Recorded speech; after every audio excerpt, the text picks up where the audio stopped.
말씀 잠언 3장 27절에서 31절까지의 말씀입니다.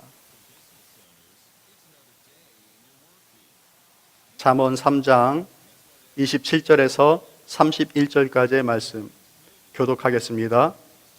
내 손이 선을 베푼 힘이 있거든 마땅히 받을 자에게 베풀기를 아끼지 말며 내게 있거든 이웃에게 이르기를 갔다가 다시 오라 내일 주게노라 하지 말며 내 이웃이 내 곁에서 평안히 살거든 그를 해하려고 꾀하지 말며 사람이 내게 악을 행하지 아니하였거든 까닭없이 더불어 다투지 말며 다 같이 있습니다. 포악한 자를 부러워하지 말며 그의 어떤 행위도 따르지 말라. 아멘.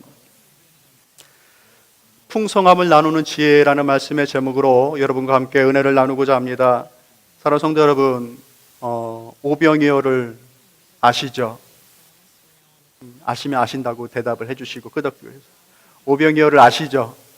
그 오병이어의 그 내용은 아무것도 아닌 것, 보잘것없는 것도 예수 그리스도의 손에 예수 그리스도의 은혜와 만나게 되어지면 우리가 상상할 수 없는 풍성함과 채워줌과 구원함이 임하게 된다라는 그 기적입니다. 단순하게 재미있는 오병이어의 5덩이의 떡과 2마리의 물고기가 5,000명을 먹었다고 하는 그 단순한 내용이 아니라 그 보잘것없는 것이 예수 그리스도의 은혜와 만나게 되어지면 벌어질 수 있는 일들에 대한 내용입니다. 사랑하는 성도 여러분, 내게 있는 것들, 추수감사절을 보내면서 내게 있는 것들, 내가 받은 것들이 무엇인지를 한번 먼저 생각할 수 있기를 바라요. 그리고 그것이 아무리 적은 것이라 할지라도 그것을 다른 이들과 함께 나눌 수 있는 믿음이 있고 또 사랑이 있기를 원합니다. 내 것은 아무것도 아니어도 그리스도의 은혜가 또 그리스도의 또 사랑으로 함께 그것이 전달되어지면 오병이어의 기적은 오늘 우리의 삶 가운데서도 충분하게 풍성하게 이루어집니다. 우리 주님께서는 우리에게 5,000명을 다 먹이라고 하지는 않으십니다. 너 가서 5,000명 다 먹여라고 한꺼번에 그렇게 큰 부담을 주시는 건 아니에요. 그런데 내게 있는 그 조그마한 것 좀 이렇게 나누는 것을 통해서 결과적으로는 그 뒤에 멀리 가서는 내가 5,000명을 먹일 수도 있는 일들을 이룰 수 있다라는 말씀입니다. 사랑하는 성도 여러분, 우리의 삶 가운데 그런 오병이어의 기적이 이루어질 수 있는 그 복이 있기를 원합니다.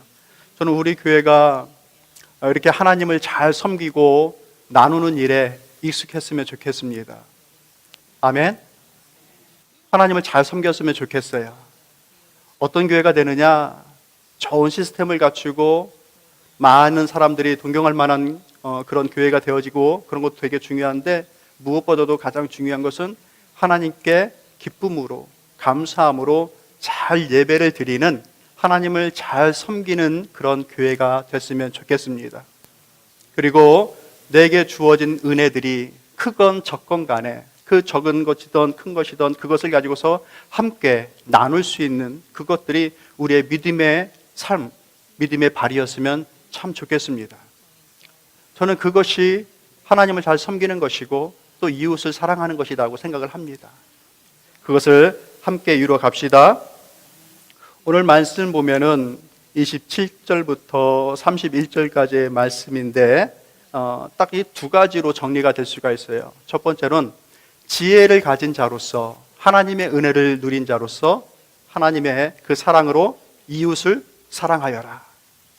그리고 너에게 있는 그 믿음과 은혜를 가지고서 그것을 소중하게 간직하며 다른 사람들에 대하여서 포악한 일들 또는 믿음의 일이 아닌 것들을 통하여서 얻게 되어지는 그런 것들로 때로는 부하게 되어지고 잘 되어지는 그런 것들을 보면서 부러워하지 말아라. 너에게 있는 그 믿음과 너에게 주신 것들에 대하여서 감사할 줄 알고 그것을 가지고서 함께 나누어 살아가라 라고 하는 것이 오늘 본문의 말씀입니다. 잠언서 8장에 가보면 이 지혜를 얻는 것, 은혜를 얻는 것, 그것이 곧 예수 그리스도를 아는 것, 예수 그리스도께서 우리의 마음 가운데 있는 것, 예수 그리스도를 사랑하는 것, 그것으로 연결이 되어집니다. 그러니 지혜가 있다라는 그 말은 예수 그리스도가 우리 안에 있다, 우리 마음에 있다라는 것과 연결되어집니다. 사랑하는 성도 여러분, 여러분의 마음 가운데 예수 그리스도께서 계십니까? 예수 그리스도께서 여러분의 마음에 계십니까? 그 예수 그리스도 혹은 지혜, 그것을 나누어라. 이게 말씀인 것이에요. 그 나누는 것이 이웃 사랑이고 하나님의 사랑이 됩니다. 잠언 말씀은 이렇게 얘기해 주셨는데 신약에 오면은 이것을 조금 더 구체적으로 얘기를 해줍니다. 요한일서 4장 20절에 이렇게 얘기를 합니다. 누구든지 하나님을 사랑하노라 하고 그 형제를 미워하면 이는 거짓말하는 자니 보는 바 그 형제를 사랑하지 아니하는 자가 보지 못하는 바 하나님을 사랑할 수 없느니라. 마태복음 25장 40절에서 또 이렇게 얘기합니다. 여기 내 형제 중에 지극히 작은 자 하나에게 한 것이 곧 내게 한 것이니라. 하나님을 섬김이 내가 눈에 보이는 이웃을 섬기는 것이 곧 하나님을 섬기는 것들로 이어질 수 있다는 것입니다. 그러니까 교회의 일, 또 이웃을 사랑하는 일, 그 모든 일들에 대해서 나의 이름이 드러나고 공명심으로 하는 것이 아니라 내가 하나님을 사랑하기 때문에 이 일들을 한다라는 마음으로 하는 겁니다. 믿음은 그런 것입니다. 교회에서 열심히 일을 하고 봉사하고 헌신하고 하는 거 참 복된 일이고 누구에게나 사랑받고 존중받을 만한 일입니다. 그런데 혹시라도 그와 같은 일들 속에서 어떤 내 이름이 드러나고 또 단순히 내가 그 일을 좋아하는 것으로만 머문다고 한다면 반만하는 것이죠. 충분하게 하는 것이 아닌 것이죠. 뭐 어떻게 하는 것이 충분하게 하는 것입니까? 하나님을 사랑하는 마음, 하나님을 섬기는 마음. 내가 이웃을 사랑할 수 있는 이유는 하나님을 섬기는 마음 때문에 그런 거예요. 하나님이 그것을 기뻐하시기 때문에 그래요. 내가 교회를 섬기는 이유는, 교회에 나와서 헌신하는 이유는, 다른 사람들을 섬기고 또 사랑하는 이유는 하나님을 사랑하는 것이 곧 그 일이 되기 때문에 그렇다라고 하는 마음으로 그렇게 하나님을 섬기고 교회를 섬기고 이웃을 사랑하여 나아가는 것입니다. 오늘 우리에게 그와 같은 은혜, 그와 같은 영적 지혜가 있기를 소망합니다. 이웃을 사랑합시다. 이것이 곧 하나님을 사랑하는 걸로 되어져요. Loving God by loving people. 예. 사람을 사랑하는 것이 곧 하나님을 사랑하는 것으로 이어지는 거예요. 하나님이 원하기만 하면 눈에 보인다 하시는 분, 그런 분들은 약간 경계해야 돼요. 내가 보니까 하나님이 눈으로는 잘 안 보이더라고요. 그러니 그 눈에 보이지 않는 하나님을 우리가 어떻게 쫓고 어떻게 사랑하고 어떻게 섬기겠느냐 이거예요. 그러니까 말씀이 그 길을 아주 쉽게 얘기해 주는 거예요.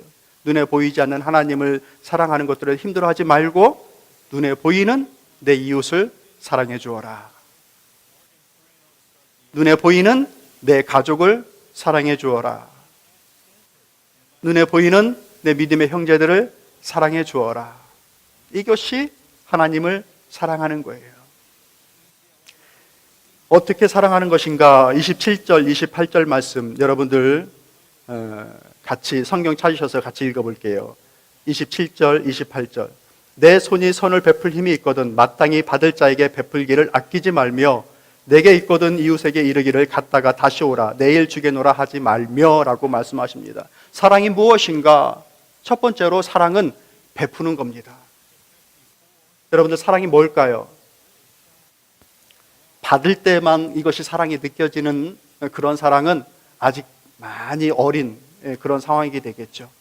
자녀를 길러보고 나니 사랑이라는 것이 받는 것도 참 좋고 큰 사랑인데 그거하고는 비교할 수 없는 사랑이 있구나.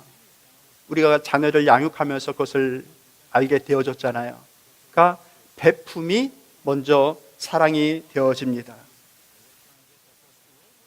내 손이 선을 베풀 힘이 있거든 마땅히 받을 자에게 베풀기를 아끼지 말며.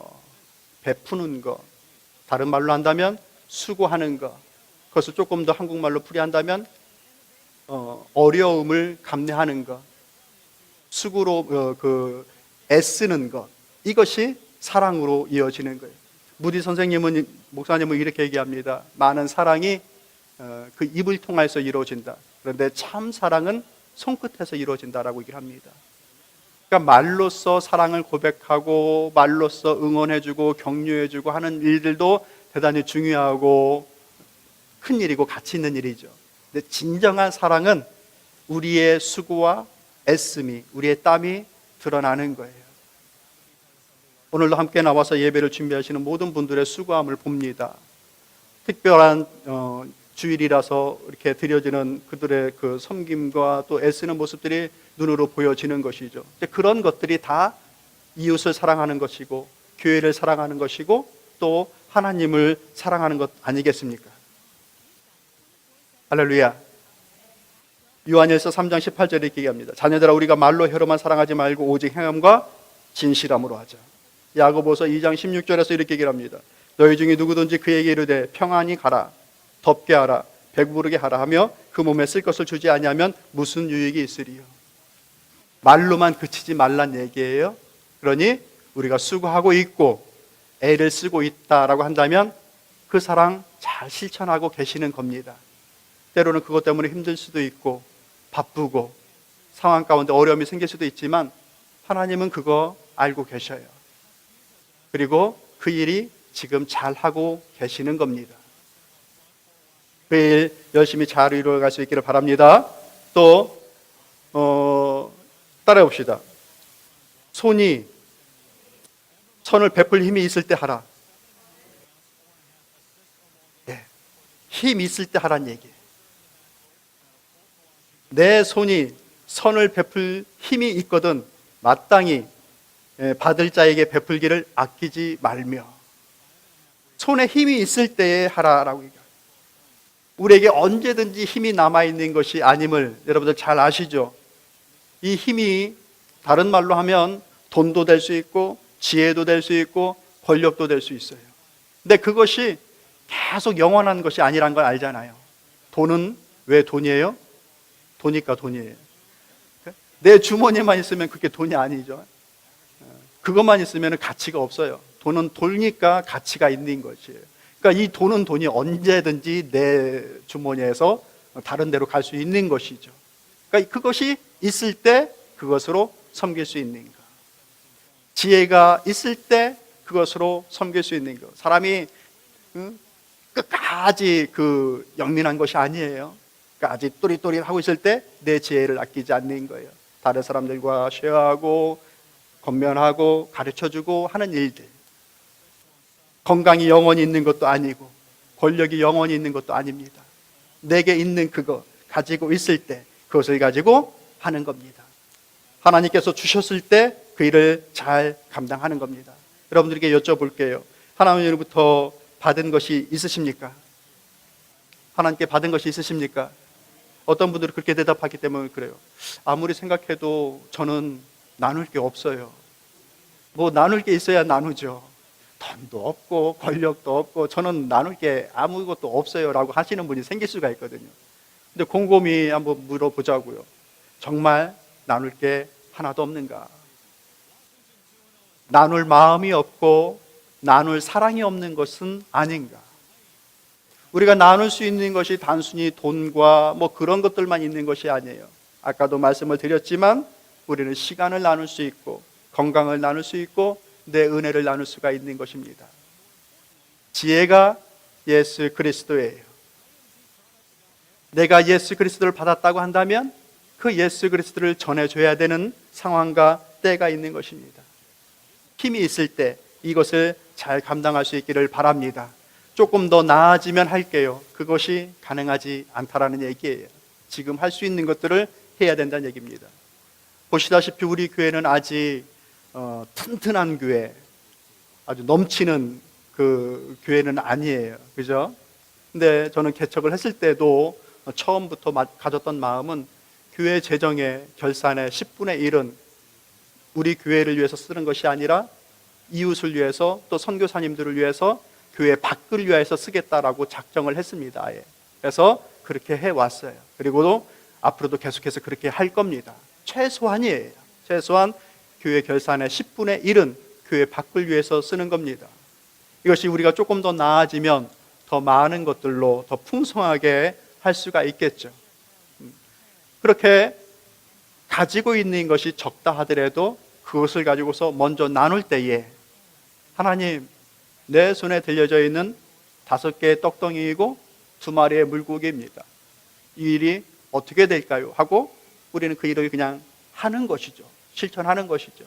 그리하면 하나님께서 그것을 기쁘게 보시면 축사하시고 5,000명이 먹고도 남는 그 풍성함으로 하나님의 역사를 이루실 줄로 저는 믿습니다. 우리가 그렇게 하나님의 일을 이뤄나가고 하나님의 풍성함이 퍼져나가기를 같이 소망하며 갑시다.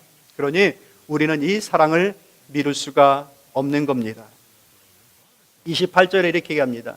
내게 있거든 이웃에게 이르기를 갔다가 다시 오라. 내일 주겠노라 하지 말라. 오늘 필요해서 오늘 왔는데 좀 도와주세요라고 하면서 오늘 왔는데 오늘은 안 되겠고 있는데 없으면은 내가 마련해서 내일 줄게요 그러면 그거는 말이 가능한데 있는데 할 수 있는데 오늘 안 되겠고 내일 다시 오라라고 돌려보내지 말라는 얘기예요. 지금 할 수 있는 그때에 하는 겁니다. 무엇을? 내게 주어진 것들을, 하나님께서 베풀어 주신 것들을 오늘 할 수 있을 때 그것을 하는 겁니다. 복음도 그렇습니다.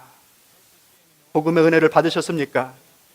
물질적인 은혜도 받았지만 우리는 1차적으로 이 지혜가 가리킨 것이 예수 그리스도라고 저는 말씀을 드렸습니다. 우리는 무엇보다도 예수 그리스도를 먼저 받은 자들입니다. 그렇죠? 이것을 나누는 자들이 되어야 됩니다. 기회가 있을 때, 지금 할 수 있을 때 이 복음을 전하는 겁니다. 머뭇거리지 마세요. 자녀들에게, 말을 듣지 않는 자녀들에게라도, 또 이미 연로하신 분이라서 자기 고집이 너무 강하신 부모님이라 할지라도 기회가 되어졌을 때에 이 복음 전하는 것을 미루지 마십시오. 왜냐하면 시간은 언제나 그 앞에 있는 시간이 나의 것이 아닐 수가 있기 때문에 그래요. 상대방도 그렇고 나도 그렇고. 지난 한 주간도 그냥 갑자기 이렇게 유명을 달리하시는 분들을 그냥 사방에서 듣는 거예요. 그럴 상황이 벌어질 것을 짐작을 했겠느냐고요. 또 그것을 염려하면서 살아가는 것도 아니고, 그죠? 그렇지만 그런 일들은 언제든지 벌어지잖아요. 그러니 지금 내게 와 있는 것을 나누는 거 미루지 않기를 바랍니다. 이웃을 이처럼 베풀고 손으로 아끼지 않고 기회 주셨을 때 하는 것이 이웃 사랑이라고 했는데, 그러면 또 다른 사랑은 무엇일까? 이웃에게 해를 끼치지 않는 것도 사랑입니다. 좋은 것을 나누는 것도 사랑이고 반대로 해를 끼치지 않는 것도 사랑입니다. 할렐루야. 할 수 있겠습니까? 이웃에게 해를 주지 마세요. 제가 언제 그런 일을 했다고 그러십니까? 그럴 수가 있어요. 29절, 30절 말씀을 읽어볼게요. 시작. 내 이웃이 내 곁에서 평안히 살거든 그를 해하려고 꾀하지 말며, 사람이 내게 악을 행하지 아니하였거든 까닭없이 더불어 다투지 말며. 예. 이게 좀 우리식으로 좀 생각해 보면 이웃이 잘 살면 배가 아픈 거죠. 좀 방해하고 싶은 생각이 들기도 하고 막 이런 것이, 그래가지고 좀 괴롭혀 보려고 그러고 그런 거 하지 말라는 얘기예요. 이웃이 평안히 있는데 그 이웃 괴롭힐 생각하지 마라. 평안히 잘 사는 거 격려해주고 박수 쳐주고 축복해 주어라 라고 얘기를 하는 겁니다. 그러면 여러분들 상상을 해보세요. 내 주변에 온 사방에 그냥 가난한 사람들만 잔뜩 있고 나만 아주 부자로 그 마을 한가운데 집을 짓고 살고 있는 사람과, 내가 마을 한가운데 있는데 나를 중심해서 주변에 있는 모든 사람들이 나보다 한 2-3배는 더 다 잘 살아. 이 두 사람이 있을 때 어떤 사람이 마음이 평안하겠어요? 가난한 동네에서 제일 부자로 사는 것이 마음이 평안하겠어요? 부자 동네에서 조금 덜 갖고 있는 내가 좀 평안하겠어요? 둘 다 안 좋은 것 같아요? 나 비슷하다고 합시다 그럼. 다 가난한데 나만 부자면 그거 불안합니다. 그러니까 내 주변에 힘들고 어려운 것들 생기기를 기대하지 마시고 내 주변에 있는 분들이 평안하고 잘 살아가는 것들에 대하여서 격려해 주시고, 또 그런 사람이 있을 때 박수를 쳐주세요. 로마서 12장 15절에서부터 18절까지의 말씀 보면 우리 같이 읽어볼게요. 우리가 성도들이 어찌 살아야 될지에 대해서 얘기해주고 있는 건데 우리 한번 같이 읽어볼게요. 시작. 즐거워하는 자들과 함께 즐거워하고 우는 자들과 함께 울라. 서로 마음을 같이하며 높은 데 마음을 두지 말고 도리어 낮은 데 처하며 스스로 지혜 있는 채 하지 말라. 아무에게도 악을 악으로 갚지 말고 모든 사람 앞에서 선한 일을 도모하라. 할 수 있거든 너희로서는 모든 사람과 더불어 화목하라. 아멘. 할 수 있거든 모든 사람과 더불어 화목하라. 왜? 이것이 이웃을 사랑하는 것인데 이것이 돌려 말하면 자기의 삶을 복된 삶으로 인도합니다. 이와 같은 은혜가 여러분의 삶 가운데 풍성하기를 축복합니다. 말씀을 정리하도록 하겠습니다. 원래 큰 것은 자기 혼자 쓰라고 주시는 것이 아니에요. 예를 들면 저 넓은 하늘이나 저 넓은 바다를 나 혼자 쓸 수가 없는 거예요. 그렇게 큰 것들은 나 혼자 쓰는 것이 아닙니다. 같이 쓰는 거예요. 나누어 쓰는 거예요. 하나님의 은혜가 큽니까? 적습니까? 하나님의 은혜는 대단히 큽니다. 그 큰 은혜 나 혼자 쓰라고 주신 것이 아니라는 말씀입니다. 혼자 쓸 수도 없습니다. 이처럼 큰 것은 나누어서 쓰는 겁니다. 나누는 거예요. 우리가 풍성한 지혜를 누리길 원하는데 그 지혜가 내게만 머무르면 얼마나 큰지를 모릅니다. 그러나 나누면 그것이 얼마나 큰지를 우리가 때로는 보게 되어지는 것이죠. 우리 주님은 우리에게 5,000명을 먹이라고 말씀하시지 않으십니다. 내게 있는 5병이요 그것을 나눌 때에 하나님의 그 믿음의 역사는 언제든지 이루어질 수가 있습니다. 여러분의 삶 가운데 은혜가 풍성히 임하여서 말 그대로 이 추수감사주일날 더 많은 것들로 추수하게 되어지는 그 복과 은혜가 있기를 주님의 이름으로 축복합니다. 기도하겠습니다. 돌아가신 아버지 하나님, 하나님의 은혜와 사랑에 감사를 드립니다. 추수감사절을 보내면서 하나님 우리에게 주신 것들을 먼저 생각하고 또한 이것을 나누기를 소망합니다. 그 나눔이라는 것이 우리가 상상할 수 없는 풍성함으로 되돌아오는 것들을 하나님 성경 말씀을 통하여 특별히 또 오병이어의 기적을 통하여서 우리는 알게 되어집니다. 내 눈에 보기엔 적은 것이라 할지라도 주님의 은혜와 만나며 주님의 사랑과 만나게 되어지면 우리가 상상할 수 없는 놀라운 일들이 벌어짐을 우리는 믿습니다. 그것을 믿고 하나님을 사랑하며 이웃을 사랑하는 일들에 우리의 믿음의 길들을 계속해서 걸어나갈 수 있는 살아가는 주님의 귀한 권속들이 되도록 하나님 함께하여 주옵소서. 감사를 드리고 예수님의 이름으로 기도하옵나이다. 이제 같이 성찬식을 갖도록 하겠습니다. 성찬식을 위해서 잠깐 제가 기도합니다. 보라신 아버지 하나님, 하나님 은혜에 감사를 드립니다. 추수감사절을 맞이하여서